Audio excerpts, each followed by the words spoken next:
Split the deck of cards into piles. There are 12 road cards. 12 transparent cars races. And racing cards. Lay out the road cards. Like this. Take 3 cars with the same team colour. Place 2 of your cars races in front of one lane.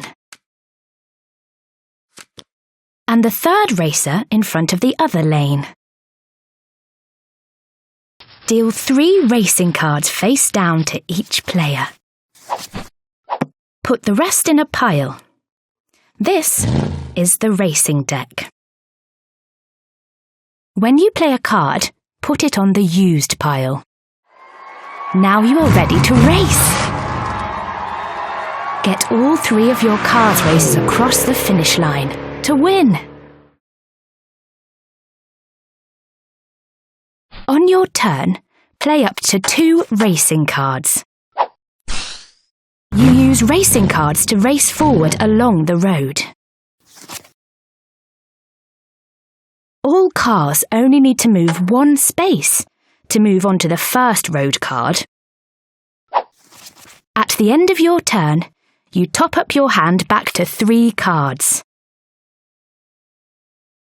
Play a race card with a 1 or 2 on it to move forward that number of spaces. A number 2 lets you pass another racer. But you cannot end your turn on the same space as another racer. You can never cross lanes. It's too dangerous. Overtake cards. If you are directly behind another car, you can overtake to the next empty space. You can also overtake other racers on the start line card. Pit crew cards. If you play a pit crew card, you can force another player to refuel.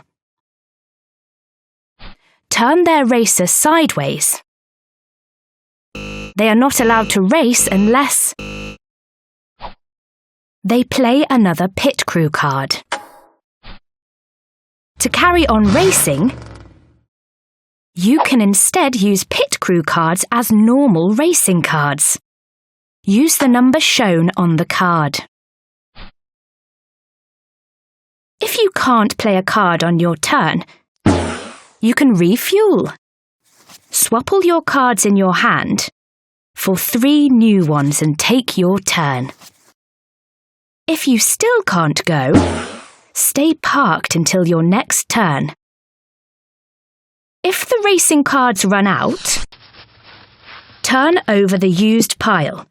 This becomes the new racing deck.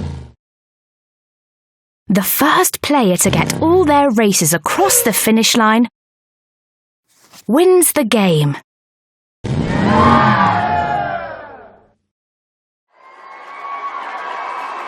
This is how to set up the races for a 3-player game. This is how to set up the races for a 4-player game. Remember, any car only needs to move 1 space to get to the start line card.